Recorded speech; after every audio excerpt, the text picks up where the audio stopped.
آگے فرمایا واللہ لا یہدی القوم الفاسقین، اللہ فاسق قوم کو ہدایت نہیں دیتا۔ کیا مطلب؟ وہ ہدایت کے جو اسباب ہیں ان سے صرف نظر کر جاتے ہیں۔ مجھے بڑی اچھی طرح یاد ہے، ہم بچے تھے بالکل، اپنے اساتذہ کے ہمراہ کہیں پیدل سفر پہ جا رہے تھے، راستے میں یہ جو بٹن ہوتے ہیں ان کی ایک پلاسٹک کی تھیلی ملی، ایک طالب علم نے شوق سے خوشی سے کہ مجھے گمگشتہ چیز ملی اٹھائی، اور استاد جی یہ دیکھو بٹن ملے ہیں۔ میں لگے بیٹا پھینک دو، مالے لکتا ہے 6 ماہ تک کہاں اس کا مالک تلاش کرتے پھر گے، بٹن پھینک دیے گئے۔ لیکن استادوں نے ٹھنڈی آ بھری، ہم نے پوچھا کیا ماجرا ہوا؟ مان لے کہ سمجھے نہیں اس کی تعبیر کیا ہے، کہا ہم تو نہیں سمجھ پائے، بٹن مل گئے پھینک دیے، کسی کے گر گئے ہوں گے۔ فرمایا بیٹا نہیں، ایسا نہیں ہے، بلکہ ہمیں تنبیہ کی گئی ہے کہ اپنے گریبان میں جھانک کے دیکھو۔ یہ جو ہمیں راستے سے اچانک بٹن ملے ہیں تو اس کا مطلب یہ ہمیں تنبیہ کی گئی ہے کہ ذرا اپنے گریبان میں جھانک کے دیکھو۔ تو جب کسی کو ہدایت ملتی ہے تو ایسے معمولی واقعات سے مل جاتی ہے، اور جب ہدایت نہیں ملتی، 1,00,000 انسان زمین میں دھنس گیا، ملبے اوپر آ گئے اور وہی قبریں بن گئی، پہاڑ ٹکرائے، پلازے کے پلازے زمین میں جذب ہو گئے، اور موت کا وہ جھٹکا، اس کی کھٹک ہمارے مکانوں، ہمارے محلوں اور کوٹھیوں تک بھی پہنچی۔ ایک جھٹکا اور لگ جاتا ہمارا بھی وہی حال ہونے والا تھا۔ لیکن اتنے انسانوں کی چیخیں، سسکیاں، آہیں، رونا، اور ان کا قبر میں بے گورو کفن اور جنازے کے بغیر دفن ہو جانا، یہ ہمارے ہلانے کے لیے کچھ سبب نہ بنا، اور ہم جہاں تھے وہیں رہے، پوری قوم 1 انچ بھی نہ سرک سکی اپنی جگہ سے۔ تو جب انسان اللہ، اس کے رسول اور جہاد فی سبیل اللہ سے جو ہے ان رشتوں کو ترجیح دیتا ہے، اللہ فرماتا ہے ایک تو میرا عذاب کا انتظار کرے، دوسرا ان فاسقوں کو پھر اللہ ہدایت نہیں دیا کرتا۔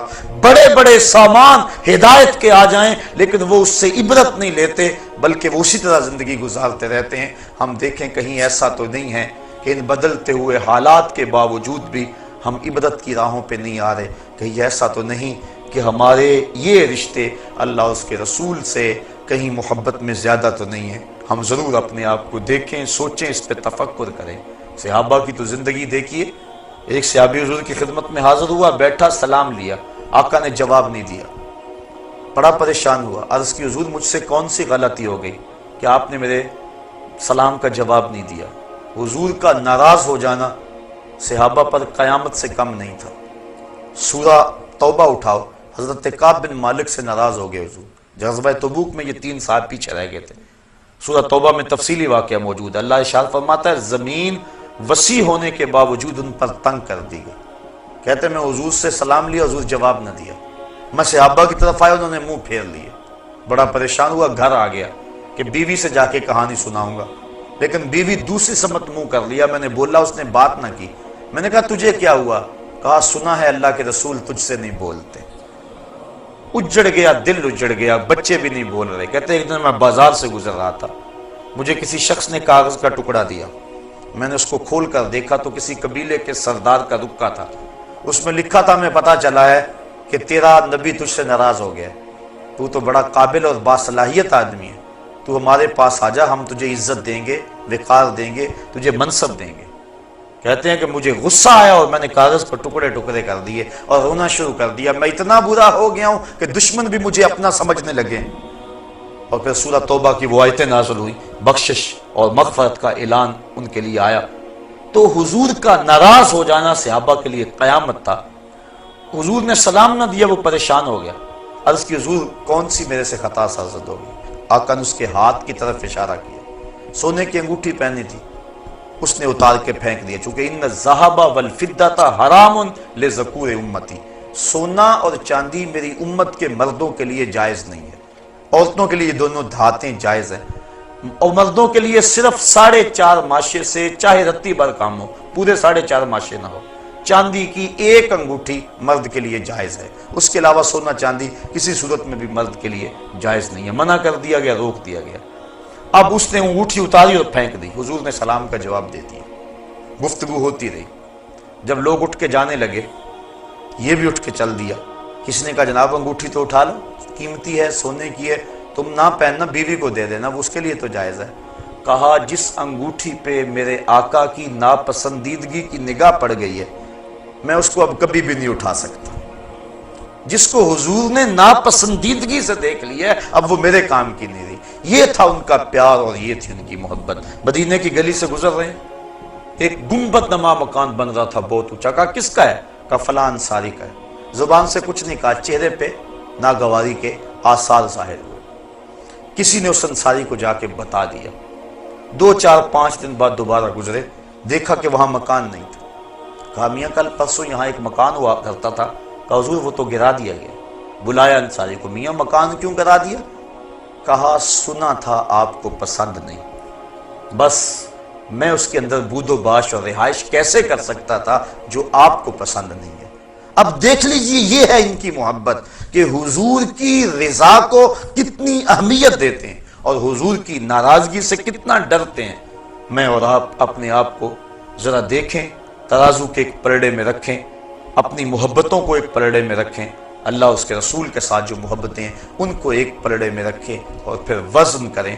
اور اس آیت کو سورہ توبہ کی آیت نمبر 24 ہے، کسی بھی مترجم کا ترجمہ پڑھ کے دیکھ لیں اور دیکھیں کہ قرآن کیا کہہ رہا ہے۔ ترجمہ پھر سن لیں، قل ان کان آباؤکم، حبیب فرما دو اگر تمہارے ماں باپ، و ابناؤکم تمہارے بیٹے، و اخوانکم تمہارے بھائی، و ازواجکم تمہاری بیویاں، و عشیرتکم تمہارے قبیلے، و اموال اقترفتموہا تمہارے کمائی کے مال، و تجارت تخشون کسادہا اور تمہاری وہ تجارت جس پر کساد بازاری کا ڈر لگا رہتا ہے، و مساکن ترضونہا اور تمہارے پسندیدہ گھر، احب الیکم تمہیں زیادہ محبوب ہیں، من اللہ و رسولہ و جہاد فی سبیلہ اللہ اس کے رسول اور جہاد فی سبیل اللہ سے، فتربصوا تو پھر انتظار کرو، حتی یاتی اللہ بامرہ کہ اللہ کا فیصلہ آ جائے، واللہ لا یہدی القوم الفاسقین اور اللہ فاسق قوم کو ہدایت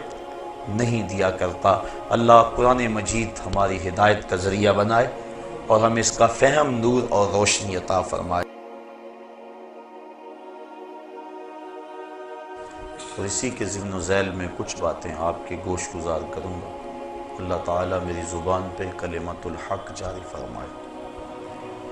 ارشاد فرمایا، قل ان کانا آباؤکم، اے حبیب فرما دو اے لوگو اگر تمہارے ماں باپ، آبا باپ لیکن طبعاً مائیں بھی شامل ہیں، و ابناؤکم اور تمہارے بیٹے اور ان کے اندر بیٹیاں بھی شامل ہیں، و اخوانکم اور تمہارے بھائی، بہنیں بھی بھائیوں میں شامل، و ازواجکم اور تمہاری بیویاں، و عشیرتکم اور تمہارا قبیلہ، و اموال اقترفتموہا اور تمہارا کمائی کا مال، و تجارت تخشون کسادہا اور وہ مال تجارت جس پر تمہیں کساد بازاری کا ڈر لگا رہتا ہے، و مساکن ترضونہا اور تمہارے پسندیدہ گھر، احب الیکم من اللہ و رسولہ و جہاد فی سبیلہ